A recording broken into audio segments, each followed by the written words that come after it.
We are joined by Senator Rand Paul of Kentucky. Senator Paul, Merry Christmas, sir. Thank you for being with us. Let's dive right into this. What is going on with this continuing resolution? Can you bring us up to speed with where it stands now and just your overall assessment of the whole situation? We have to put things into context. We have a government now that borrows $2 trillion a year.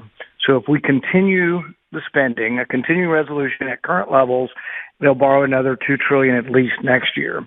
So a vote to continue the current spending is actually a very big spending, liberal notion, one that's not fiscally conservative. So I don't support continuing the current levels, but it's worse than that. Speaker Johnson has said also we're going to add $100 billion in disaster money. And it's worse than that. He then went to the big farm states with big spending Republicans, and they said we need another $30 billion in farm subsidies to make up for the income we lost from the tariffs in the first Trump administration. So you've got $30 billion for farmers, $100 billion for disaster, but then also the current level of spending, which is $2 trillion short. So if the Speaker had a spine, what he would have done is come forward with a bill that cuts spending. Cut spending and see if you can get the conservatives to go along with a bill that actually cuts spending. But instead, he just added it and crammed it full of pork. And as a consequence, he has a rebellion now with conservatives in both the House and the Senate saying we're not going to vote for that. So you floated this morning, Senator. Merry Christmas. Appreciate you coming on with us.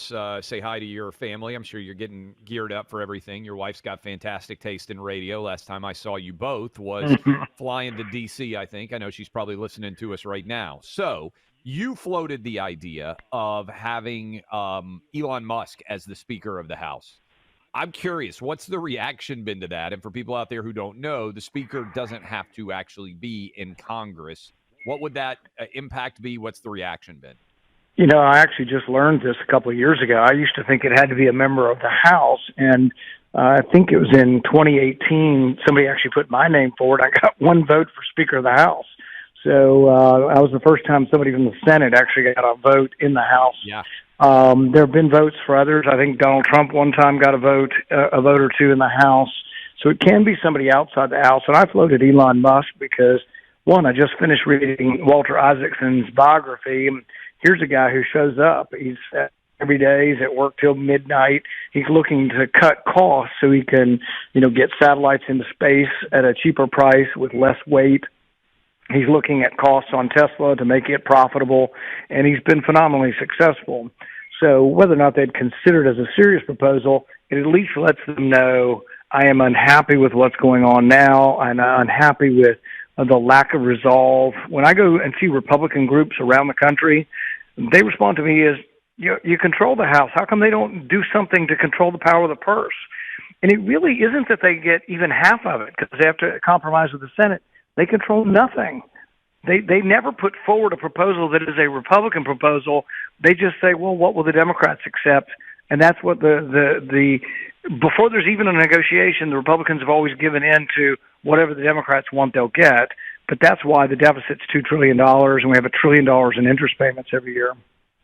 Senator Paul, the headlines, of course, are doing what they normally do from some of the media outlets you'd expect this from. They're saying government shutdown imminent, and everyone's supposed to get so scared about this. What would happen if they just didn't pass this CR? Like, can you take us through this? Because, even for people who follow politics pretty closely, which is certainly this audience, the logistics of this, the realities of this aren't always that clear. What happens if they don't do this? Well, what I've proposed is legislation that would keep the government open but at a reduced funding level. There's still a lot of revenue that comes in. So, for example, this year, a little over $4 trillion will come in revenue, and they'll spend a little over $6 trillion. So you don't really need to borrow money for the first $4 trillion worth of spending. So we think under current law, the president could actually prioritize the military, prioritize the salaries, prioritize our soldiers that are in harm's way, prioritize vital functions of government. And really, that probably would occupy most of the $4 trillion, and probably the rest of the government's actually superfluous anyway beyond that. But I would say government wouldn't shut down. The idea of government shutting down is a Democrat construct so they can always get what they want. Republicans are scared of their shadow, so they never propose anything. So I've been proposing for years a government shutdown protection act. And what would happen is for the first 90 days, they would spend money at 1% less than last year. If it goes on more than 90 days, it'd be 2% less than last year. And then you would go down and you would escalate down to bring pressure on spending. And then Democrats would eventually compromise because they would be horrified at the actual idea of reducing the debt or reducing spending. They would finally come to the table. But because the shutdown is perceived by Republicans as only being a Republican-caused event because the media is complicit with it, the Republicans cave before they get started. And as a consequence, the way I view it, Republicans exert almost zero power of the purse. We're talking to Senator Rand Paul of Kentucky. I'm sure you've been following the idea that Joe Biden might pardon Anthony Fauci. If he does, what would your reaction be? If he does not, what does having control of the Senate mean for Dr. Fauci going forward, given what you have uncovered about Fauci in the past? If he's pardoned, I think it seals his fate, and his fate will be that of someone who bears a responsibility for a pandemic that killed 15 million people. It seals his fate because he's on public record as having said the gain-of-function dangerous research is worth the risk, even if a pandemic should occur. That's literally a paraphrase of an exact sentence, that even if a pandemic would occur, the knowledge is worth the risk. And I think that's a terrible misjudgment of what we should be doing in gain-of-function research. If he is not pardoned, I still plan on referring him to the new Attorney General, to the new Department of Justice, with a criminal referral for lying to Congress. The reason this is still important and why I'm still trying to get records from the NIH on this is because there was some deliberation and someone there decided that the research was safe to go on in Wuhan and that it didn't have to go before the safety committee. This is one of the things I like about Elon. If you go to one of his rockets and he sees a bolt that's loose or rusted or doesn't seem to fit correctly, and this is simplifying it obviously, but he will say who's in charge of that person. A person's name is attached to every piece of equipment on the rocket. So it isn't that everybody can say, well, a team of us decided, and we're not sure who the team leader was. We think it was the other team. This is what goes on in government. There has to be responsibility for it. And I think if you did, you'd find a big change in things. Senator Paul, what is in your mind, the best way that DOGE can hit the ground running and work with those on the Senate and House side who are serious about tackling spending? I mean, what is that strategy? Yeah, I'm sure you are talking to these guys a lot. What does an effective strategy look like to start to rein in? I mean, you mentioned accountability for everything on the rocket. What about accountability for everything the federal government's doing? Without question. You know, one thing I think the executive could do is also similar to when Elon started bidding on putting satellites up and building rockets. It turned out that a lot of the big contractors, Boeing and Lockheed, were doing cost plus. So they'd bid $1 trillion on something, and it would cost $2 trillion, and then they'd just get their 10% of $2 trillion instead of $1 trillion. So there's no disincentive for them. He came in and started doing competitive contracts. So one of the things I've heard him discuss is, why don't we have competitive contracts across all of government? Let's don't do any cost plus contracts anymore. And so there is a lot that can be done on contracting. There's some things they can do on employment. And then there's also they're going to have to send some money back. So if they do things more efficiently, let's say you ask them to build a Navy ship and you give them $1 billion. And, you know, if you really had someone like Elon Musk, he'd do it for $800 million.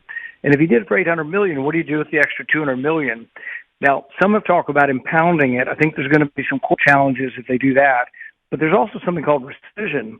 You send that $200 billion back to Congress, and through a simple majority vote, a privileged vote, if we had Republicans with enough courage and gumption to stick together on this, we could, through a simple majority vote, cut hundreds of billions of dollars. So finding the waste is one thing. Actually cutting it and sending it back to the Treasury and never spending it is more challenging, but it's not impossible if we could get all Republicans to actually vote for spending cuts. We're talking to Senator Rand Paul of Kentucky as he gets ready for Christmas.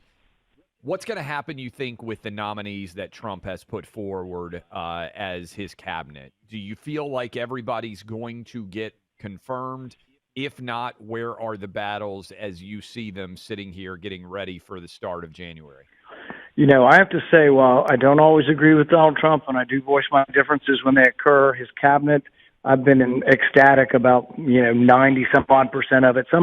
Many of the people I've said these are people I would have picked. Marty McCary at FDA, brilliant physician and surgeon from Johns Hopkins, wonderful picks. Jay Bhattacharya for NIH, wonderful pick. These guys have impeccable CVs and resumes, 20 pages long, big academic universities. Dave Weldon at CDC, Robert Kennedy at HHS. I met with Kash Patel today at FBI. I think he will institute reforms and try to get rid of politicization of the FBI. There's just one after another. I mean, really, really good picks that I'm proud of. Tulsi Gabbard at DNI. I think we need to make sure that one, that our intelligence agencies aren't targeting Americans. She was actually targeted by the Biden intelligence agencies and put on a terrorist list. That's obscene. She's a 20-year career military officer who's a lieutenant colonel, and some idiot in the Biden administration has people following her on planes.